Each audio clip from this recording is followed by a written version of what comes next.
What is going on, everybody? My name is Keenan Costain, and welcome back to another episode of Hornets Recaps. And on today's episode, we'll be discussing the Charlotte Hornets' victory over the Miami Heat, 127 to 126. And without further ado, let's go over the box score and stats throughout this game. So, taking a look at some numbers for the Charlotte Hornets in this game: LaMelo Ball with 30 points, 5 rebounds, 10 assists, went 12 for 31 from the field, and 2 for 16 from 3. Miles Bridges, 28 points, 9 rebounds, 2 assists, 10 for 18 from the field, and 5 for 10 from 3. And Brandon Miller, 23 points, 3 rebounds, 2 assists, 9 for 17 from the field, and 5 for 10 from 3. For the Miami Heat, Davion Mitchell with 28 points, 4 rebounds, 6 assists, 12 for 24 from the field, 4 for 9 from 3. Andrew Wiggins with 27 points, 7 rebounds, 3 assists, went 10 for 18 from the field, 4 for 8 from 3. And Tyler Herro, 23 points, 6 assists, 3 rebounds, 7 for 18 from the field, 3 for 6 from 3. For the team stats, you have the Charlotte Hornets shooting a 44.2% to the Miami Heat 47.6%. Three-pointers with 16 for 41 from Miami, which is 39%. The three-pointers for the Hornets, 18 for 56, 32.1%. The free throws, 85.7 for Miami to the Hornets 100%, shooting 9 for 9. And for the Miami Heat, 12 for 14. The total rebounds in this game, 54 to 48. Hornets winning that category. Offensive rebounds, 17 to 12. Hornets. To the defensive rebounds, 37 to 36. The assists, 32 to 26, Miami. The blocks, 8 to 7, Miami. The steals, 4 apiece for both teams. The turnovers, 7 for Miami, 6 for the Hornets. Points off turnovers, 11 to 9, Miami. The fast break points, 17 to 5. The points in the paint, 62 to 58. Points per possession, 1.21 for the Miami Heat and 1.18 for the Hornets. The personal fouls, 21 for the Hornets, 9 for Miami. And the largest lead for the Hornets was 8 to the Miami Heat, 7. For my Hornets player of the game, it belongs to Coby White with 19 points, 5 rebounds, 2 assists, 7 for 15 from the field, and shot 5 for 8 from 3. Coby White hitting a big shot with 10.8 seconds left and tying it up at 114 apiece. The Hornets needed a big play down the stretch, and they got it from Coby White off an inbounds play. And with Coby White throughout this game, he was hitting shot after shot after shot, and 3 after 3 after 3, especially in that second half. And he was able to get a third quarter buzzer beater off to end that particular quarter, in which gave the Hornets a 6-point lead going into the fourth. Coby White, an outstanding game off the bench. And what can you say about Coby White? He's been a great addition to this team since the trade deadline. And I've been saying it all year. He's been an X factor for this Hornets team. And he is your Hornets player of the game. So what are my thoughts during this game that took place last night at Spectrum Center? The play-in tournament happened at Spectrum Center. First home game for a playoff scenario in 10 years. A lot went down in this game, and the roller coaster of emotions as a fan of this team for a long, long time. And what can I say? Can we start with LaMelo Ball? He was really great down the stretch. And running a play for him to go to the hole with about 8.4 seconds left and was able to get a layup to make it a 1-point lead. And shout out to Miles Bridges, Brandon Miller, and the defense getting back with Miami having no timeouts and having Davion Mitchell possibly ending the Hornets' chances of making the second playing game. And that was so huge. That was so clutch. And so many different ways, man. That's fantastic. Looking back, the Hornets in the fourth sort of struggled, and Miami was able to build a lead with about 4 to 5 minutes to go. And it's just Miami was hitting shot after shot after shot with Hero, Jamie Jaquez Jr. And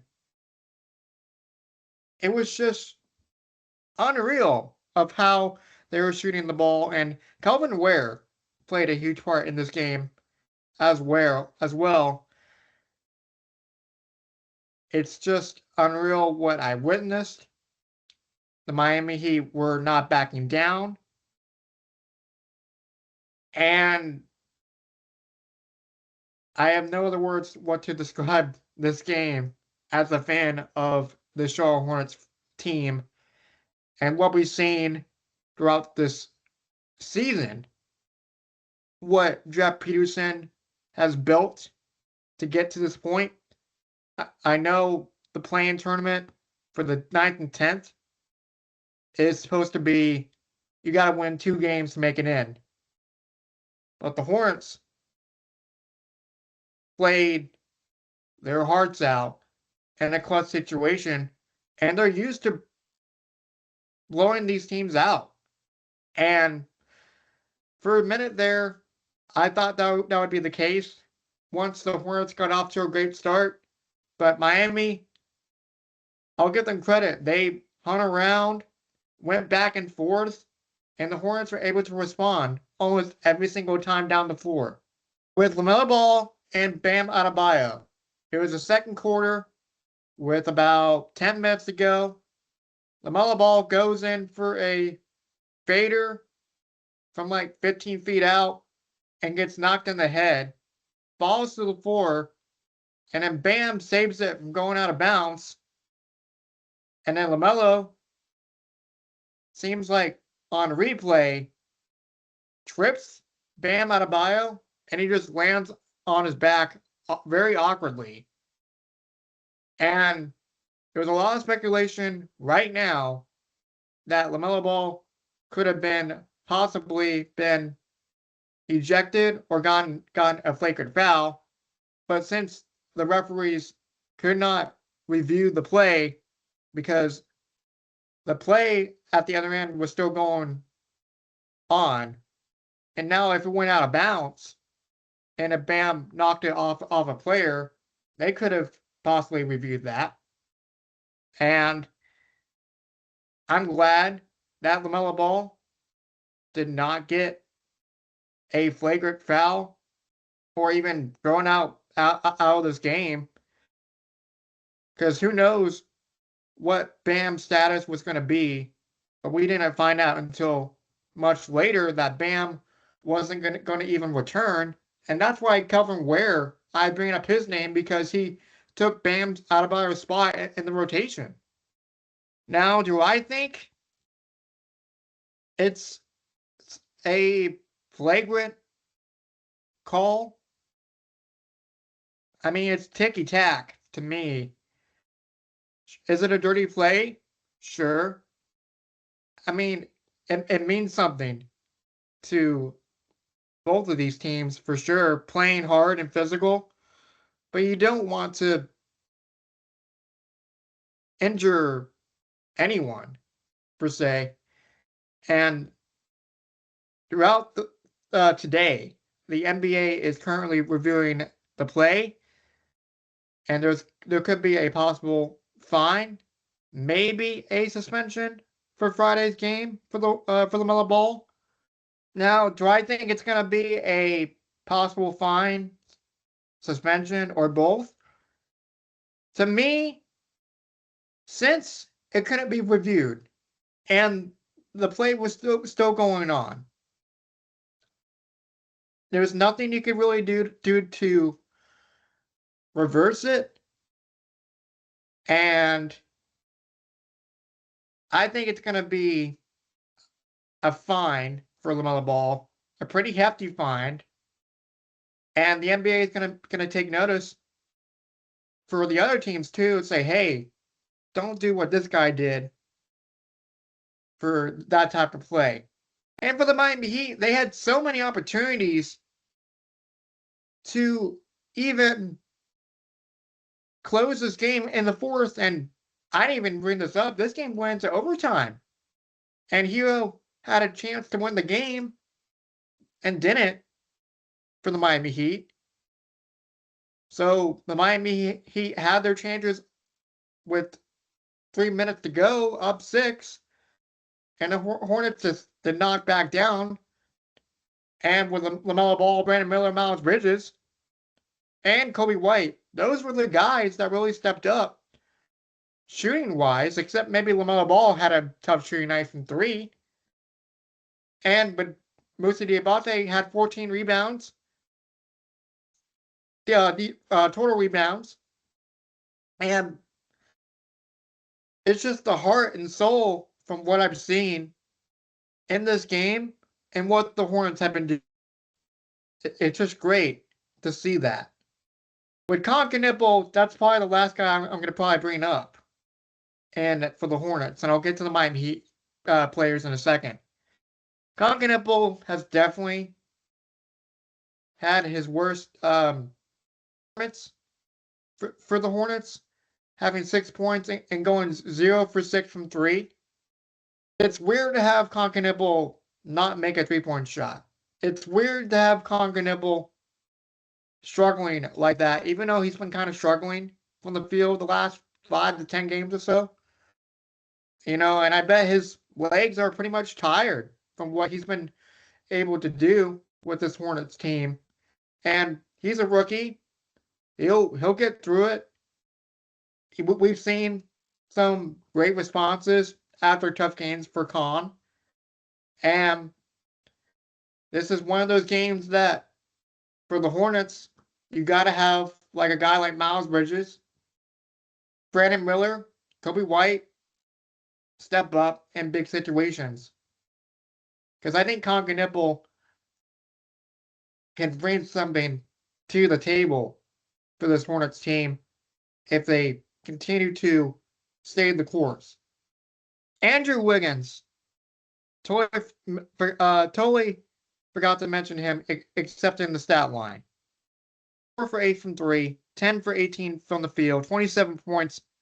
Also played a big factor in the second half of that game. It's great to have, if you're the Miami Heat, have champions on your squad to pull up in big moments. And Davon Mitchell just could not miss in that fourth quarter and overtime as well. And it's just great for the Miami Heat to continue to hang around. And I applaud for them not backing down after losing arguably the best defensive player in Bam Adebayo, with only having 6 points, going 3 for 3 from the field in 11 minutes, along with 3 rebounds. Did what they had to do, except they got outplayed that final possession with Miles Bridges getting the block shot. Shout out to Miles and Brandon and the guys getting back, and that was great for the Hornets to close in a clutch situation. Feel free to let me know your thoughts about the LaMelo Ball, Bam Adebayo incident in the comment section below.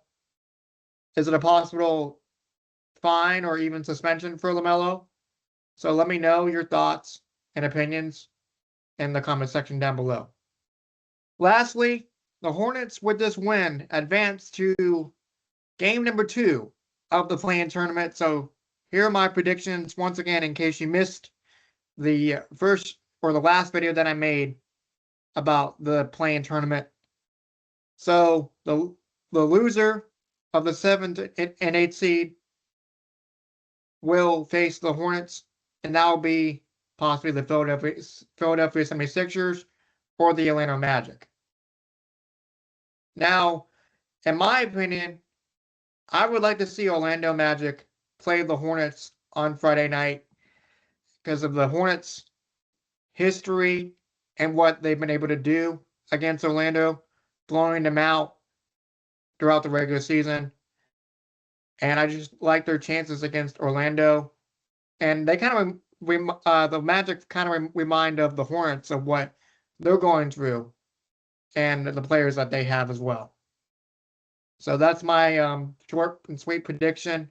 So we don't know what team it's going to be later on tonight at 7:30 on Prime Video as well. One thing I forgot to mention about Amazon Prime, speaking of that, is the technical difficulty glitch that happened with about maybe 30 to 25 seconds left in the game. LaMelo Ball, during that technical difficulty glitch, was able to get a layup to make it a 5-1 game. And it went black for about a minute and a half of coverage. And for Amazon Prime to just wet the bed on that, that's unacceptable for a TV broadcast to do such a thing like that. Sure, it happens, but we're talking a big situation for both teams, and that's just uncalled for.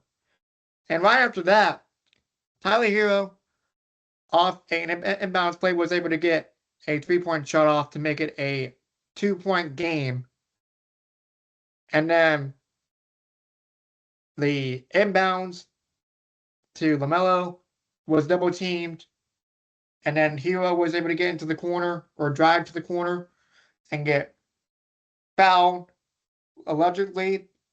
And he was awarded 3 shots to make it a 1-point possession. 1-point game, I should say. And that's when the LaMelo Ball stuff went down with the layup and then the Miles block. So,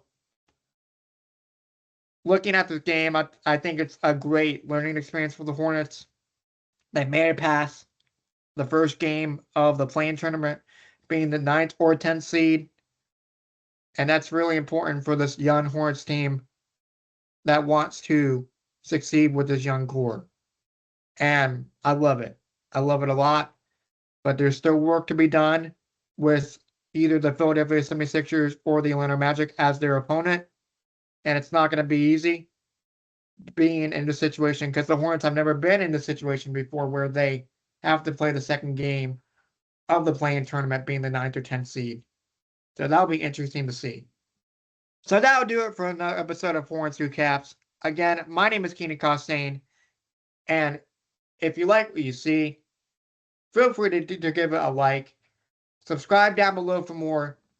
And then in the next game will be against the Philadelphia 76ers or the Atlanta Magic, depending who wins tonight at 7:30 Eastern Standard Time on Amazon Prime Video.